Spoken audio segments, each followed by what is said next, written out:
Yo, what's going on, guys? Welcome back to another video by yours truly. I wanted to talk to you guys about some of the most powerful mix and matched armor sets that you can be utilizing in your builds to bring the most out of them. In Monster Hunter Wilds, or the franchise in particular, if you're new to it, it's very common practice to mix and match different sets just to get the most build out of them. That's because some of these pieces are going to have some banger value while also having adequate deco slots to squeeze in more perks. It'll make sense here in a bit, but let's go ahead and get into it. So this is one of the first mix and matches I want to talk about. It's going to be two Gore Magala pieces at the bottom, right? The Greaves and the Coil. It's going to be one Guardian Arc-Velt Vambrace on the arms, and then one regular Arc Vulcan Male Beta on the chest. These are two completely different sets here. And then finally, for the head, it's going to be the Guardian Ebony Odogaron Helm Beta. This is early on, so if you're progressing through the game and you still haven't fought a Guardian Ebony Odogaron yet, definitely farm his head if anything, because his headpiece is an absolute banger. It's being utilized by many in the burst playstyle. Now, I do want to point out real quick before we move further that burst in particular is only effective if the class ticks a lot, which thankfully for you, a lot of classes tick a lot. In fact, if you want me to go ahead and tell you right now, burst works with sword and shield. It works with insect glaive, heavy bowgun, light bowgun, bow, charge blade, savage axe playstyle. It works with dual blades and longsword, and then gunlance as well. I'm not sure if it works with switch axe because I haven't played switch axe yet, but switch axe is a pretty slow attacking class. It's possible that it does, but I'm going to go ahead and assume that with switch axe, you're probably doing an agitator playstyle instead, which I also have a build for that. So yeah, if you're playing any of the aforementioned classes, burst is going to be up your alley, and this build's going to be for you. That said, the reason that this particular combo is nice is not only because of the inherent skills that it gives, right? Because the Arc-Velt Vambraces gives you weak X2, the Arc Vulcan Male gives you weak X1, with a 3-2 deco slot, which is a very, very powerful combo.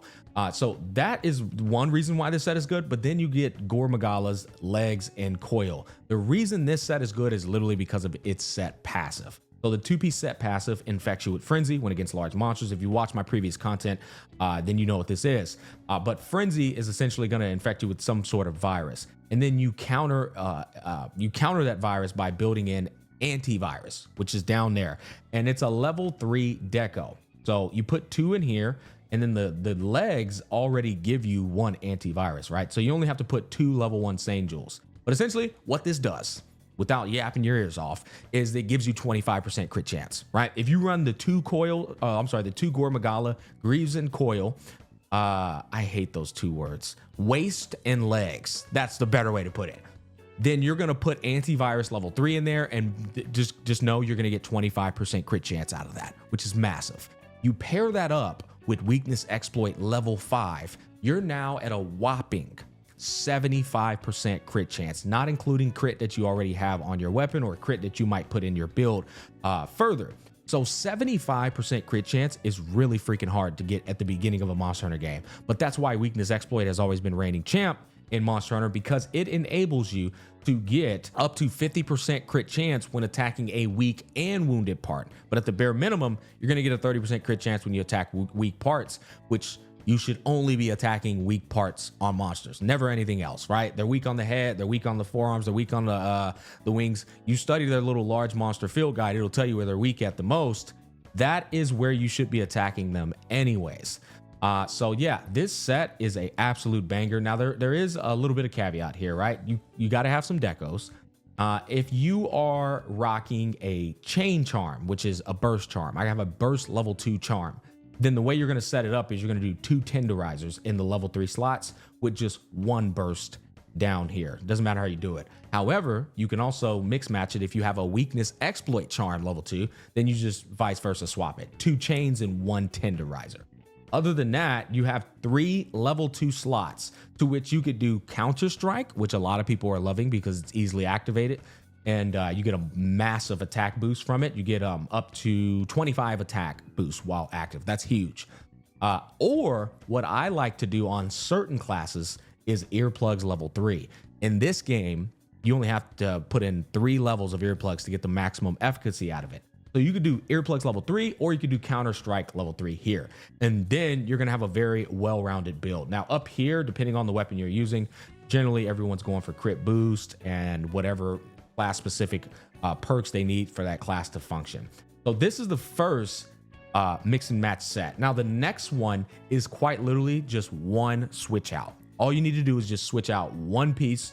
And before we move on to that, just know that set I just mentioned to you, my insect glaive is using it, my sword and shield's using it, my longsword's using it, and my dragon savage axe playstyle is also using it. So moving on to the next playstyle, which is going to be for my greatsword, as well as my hunting horn too.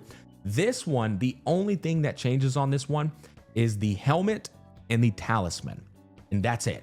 And that's because these two weapons, greatsword and hunting horn, aren't utilizing burst effectively. They just attack too damn slow. So we switch out burst for agitator, and then agitator is going to give us attack and crit chance. At level 5, you get 20 attack and 15% crit chance. If you're a newbie, agitator is this perk where you get 20 attack and 15 crit chance the moment the monster gets angry. Now you might be thinking to yourself, that motherfucking monster look angry all the time, Smack. What are you talking about?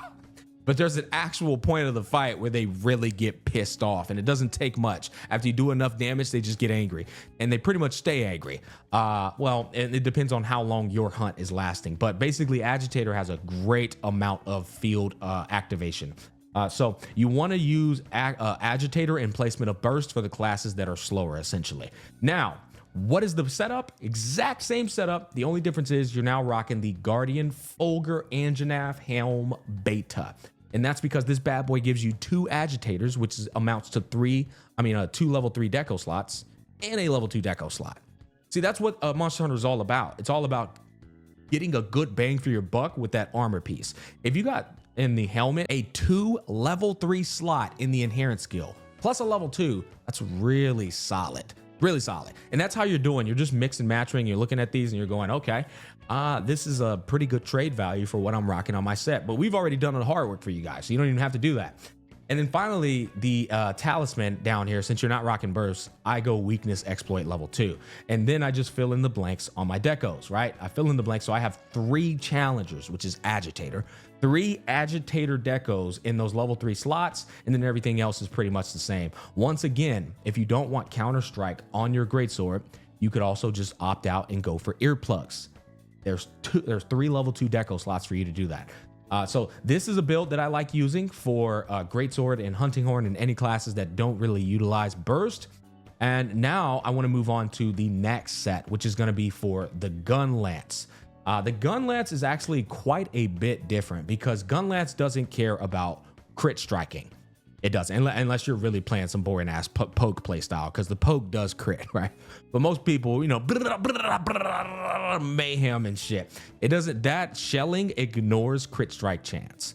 And so because of that, you don't care about a weakness exploit at all. You don't care about antivirus. And so what I go for is I go for agitator level 5 and I go for earplugs and burst. And that's pretty much it, honestly. The rest of the perks are fulfilled on the weapon, which is going to be load shells, artillery, and offensive guard.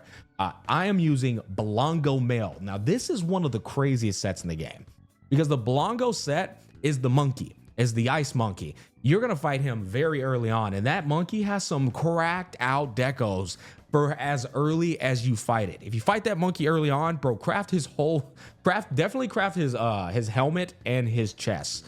He's got some insane, I think his arms are even insane too. But that set will carry you all the way to the end game. No doubt about it. Getting back on topic, I'm rocking the Blongo Male Beta from the monkey. I'm rocking the Guardian Ebony Helm again, because this is a burst play style. Gunlance does take advantage of burst. And then here's the important part. I'm rocking Dahad arms, Dahad legs, and then I'm rocking a Guardian Ebony coil. So I actually have 2 on-set set passives.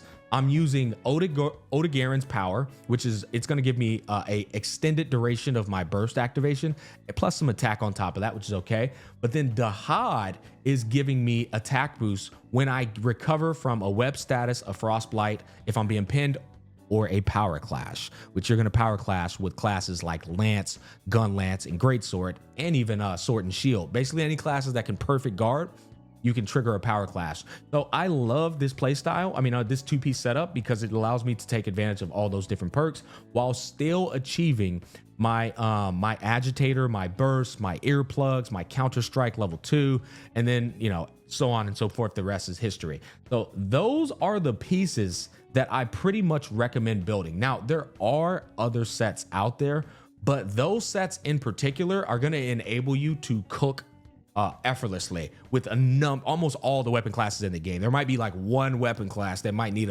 a different piece here and there, but I do recommend all the pieces I just mentioned. There's one more thing I do want to point out that I just realized I forgot though. The Fulgur set, which I'll come over here and show to the ones I own. There's a Guardian Fulgur set that its 2-piece passive enables you to have a whole nother stamina bar. And I say a whole nother, but it's like really like a little smidge. And you might be thinking, what is the purpose of me having more stamina apart from not running out of stamina? There's this perk called Maximum Might. I'll go ahead and show it to you. And let's see here, see if we can find it. Oh, I'm looking at the wrong one. Yeah, so Maximum Might is another way to get good crit chance. But if your stamina isn't kept full, then the crit chance that it provides you goes away. And it takes about a good little 3 to 4 seconds for it to reproc once your stamina goes full, which is annoying. You could be doing an ultimate True Spirit Helmbreaker combo in the middle of that. So it's really important that you have full stamina. When you rock Fulgur Anjanav's 2-piece set, that additional stamina gauge, if you consume that, it doesn't count as you not having full stamina.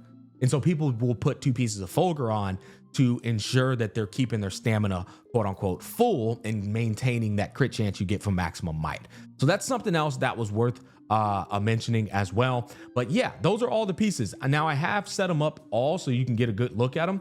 This is going to be the Arc Veld and the Guardian Arc Veld, right? I have these 2 pieces here. You can just look at any of them that have the little pouch next to them. That means I own them. I'm just going to keep it a stack, craft the whole Arc Veld, craft the whole Guardian Arc Veld, right? If you're going to play this game for a long time, just craft up all those sets. But the ones that I mentioned in particular are the ones you're going to use to get the most effective builds. That's going to wrap up this video. I hope I brought you guys some good insight. Thanks for watching. Again, streaming on Twitch at twitch.tv/gotchasmack. Come join it, guys. We hang out. We have a good time. We talk some shit here and there, and we just, we hunt some monsters, which is the way of the culture. Take care.